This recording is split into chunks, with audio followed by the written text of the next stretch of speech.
안녕하십니까, 전원석입니다. 자, 오늘은 부동산 정책에 대해서 좀 잘못된 점들 파악 한번 해보고요. 부동산 투자의 3대 원칙 여러분들한테 설명드리고 저희가 약속을 한번 드리는 시간을 갖도록 하겠습니다. 자, 신문 기사 먼저 보면은요. 자, 집값 대책마다 어김없이 상승. 정부 특단책 벌써 무섭다. 뭐 이런 거예요. 그냥 천덕꾸러기가 된 거죠. 우리 여러분들 친구들 중에 이런 사람 있잖아요. 넌 입만 안 벌리면 돼. 너 이렇게 말만 하면 실수하니? 뭐 이런 거 있죠. 이게 꼭 지금 정부가 이런 식입니다. 집값 대책 좀 그만 내라 그냥. 낼 때마다 너무 오른다. 너 또 특단 대책 내니까 또 더 오를까봐 너무 무섭다. 분양가 되려 올린 분양가 상한제 실수요자에게 분노 상처. 이게 우리나라 국민의 현재 상태인 거 아닌가 싶습니다. 자, 분노와 상처. 정말 참 문제가 많죠. 그래서 대한민국 부동산 정책을 살펴보면은 참 어이없습니다. 그냥 대출 받아서 집 사면 대출 제한하고, 가격이 상승하면 조정 대상 지역 다 거의 전국의 절반 이상을 조정 대상 지역으로 지정을 해놓고, 또 임대차 세입자를 좀 위하는 척하면서 임대차 3법 해놨더니 전세값 급등하고 매매가 상승하고 패닉 바잉 현상이 일어나면서 매매 가격이 동반 상승을 하고 있죠. 전세 가격과 더불어서. 주택 보유세 증가하겠다. 그래서 주택 보유세를 증가를 시켜서 주택을 오히려 시장에 내놓는 공급 역할을 보유세 증가로 인해서 집을 짓지 않더라도 실질적으로 매물이 많이 늘어나는 상황을 만들겠다 해놓고서도 너무 비싸니까, 또 양도세도 너무 비싸니까 매물 잠김 나오고 오히려 증여가 급증을 하죠. 그쵸?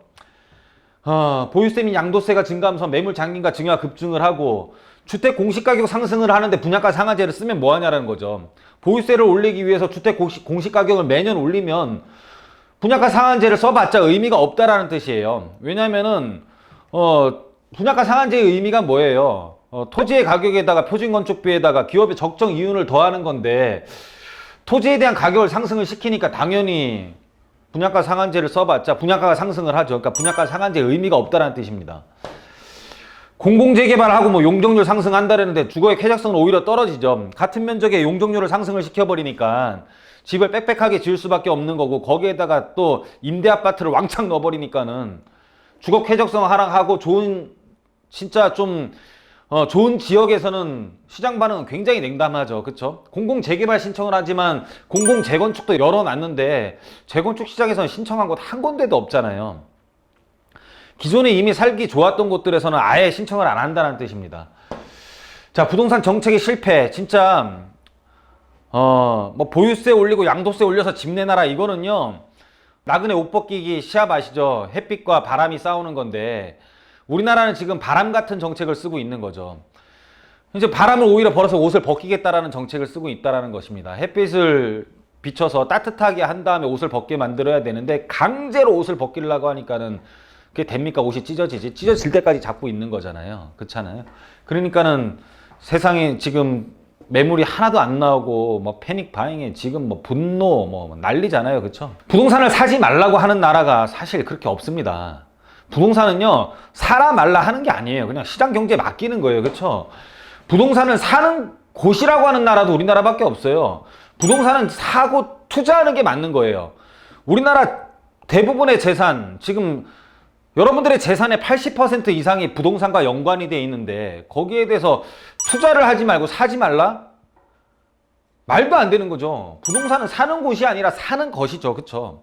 우린 돈을 들여서 사는 것이 부동산이지, 어떻게 모든 사람들이 그냥 살기만 하고 임대 아파트를 공급을 많이 하고 있고, 이렇게 해가지고 무슨 다 사람들을 세입자로 만드는 이런 나라가 세상에 어디 있습니까? 부동산은 사는 거고 그냥 맡기는 거예요. 시장에 다 맡기는 거죠. 그냥 우리가 채소 가격, 야채 가격, 고기 가격, 짜장면 가격 다 시장에 맡기는 겁니다. 그냥 그렇게 해서 뭐가 모자라면 오를 것이고 공급이 늘어나면 떨어질 것이고, 그래서 수요와 공급에 대한 대책을 해야지 왜 사고 말고를 본인이 정치적으로 또는 우리가 정부에서 그렇게 하는 일이 아니에요. 모자라면 공급하면 되는 거고, 예? 남으면 안 지으면 되는 거고. 근데 왜 사는 사람한테 사지 말라는, 그거는 공급과 수요를 우리가 본 다음에 그거는 본인들이 판단을 하는 거지, 이게 정부에서 할 말은 아니라는 것이죠. 부동산의 가격 상승 원인을 국민에서 탓하는 게 아니라 시장 조절에 실패를 한 거죠. 수요와 공급에 대해서 시장 조절에 대한 실패를 해놓고서 이제 와서 무슨 뭐 임대사업자들에 대해서 막 잘못된 것처럼 말을 하고, 다주택자들 잘못한 것처럼 말을 하고, 다주택자들 언제들은 준공공임대, 주택을 많이 가진 사람한테 공공자, 준공공, 네가 좀 대신 좀 해라, 이렇게까지 임대 물건에 대해서 정가를 시켜놓고서는 무슨 막 다주택자들을 탓을 하고 막 그런 거 아닙니다. 그래서 부동산 상승의 원인이 아파트 부족인데 지금 뭐 호텔을 주택으로 바꾸고 오피스 빌딩을 주택으로 바꾸고 다세대를 매입해서 전세 놓는 나라예요, 우리나라는. 지금 원인은, 부동산 가격 상승의 원인과 전세값 상승의 원인은요, 다세대 주택이 모자라서 그런 게 아니고 원룸이 모자라서 그런 게 아닙니다. 사실 원룸은 남아돌고 있어요. 근데 호텔을 지금 리모델링 해갖고 원룸형 주택으로 공급을 하고 있고, 다세대 주택을 매입을 해갖고 전세를 놓는다라고 해가지고 아파트 가격의 전세가 굉장히 문제가 되는데, 거기에 대해서 다세대 주택의 전세를 매입을 해서 많이 내놓으면 그게 정책이 어떻게 성공을 하겠습니까? 지금의 문제는 다세대 주택에 대한 전세가 급등했다는 뜻이 아닙니다. 아파트가 문제라는 거예요, 아파트가. 무주택, 다주택 할 것 없이 사람에 대한 대출이 아닌 물건에 대한 대출을 정해놓은 15억 그냥 딱 정해놓고요. 예? 이런 나라 없습니다, 사실은. 예? 사회 초년생과 사회 노년생의 DTI 똑같이 설정하는 나라 없어요. 앞으로 사회 초년생들은 점점 수입이 늘어날 거잖아요. 근데 현재 DTI를 보는 나라가 어디 있고, 앞으로 정년을 할 사람 DTI, 그러니까 전혀 차등을 안 두는 나라예요, 우리나라는.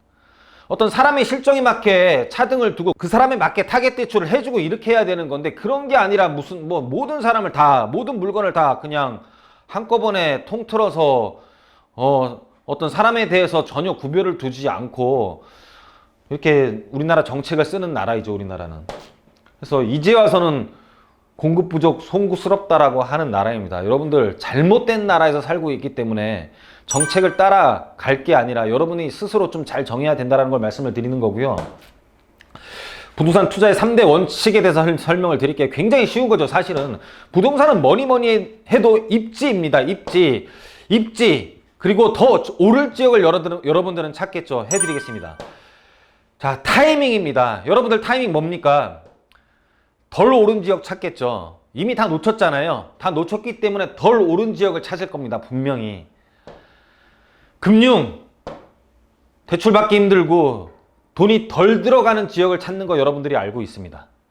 자, 이 모든 거 현장이 다입이다 해서 여러분들 반드시 찾아드리겠습니다. 이거는 제가 여기다 공개 못합니다. 그냥 여러분들한테 많은 지역들을 소개시켜드리고, 여러분들이 저희와 상의를 하시면은 여러분들한테 다 맞는 입지, 그리고 타이밍, 그리고 금융에 맞게 저희가 다 컨설팅을 해드리도록 약속을 드리겠습니다. 그래서 오늘은 부동산 3대 원칙을 말씀드리고 부동산 정책에 대한 실패를 말씀드렸기 때문에 너무 믿지 말고 여러분들이 소신껏 결정을 저희와 함께 하자라는 의미에서 오늘 강의는 준비했습니다. 자, 오늘 강의는 여기서 마치도록 하겠습니다. 감사합니다.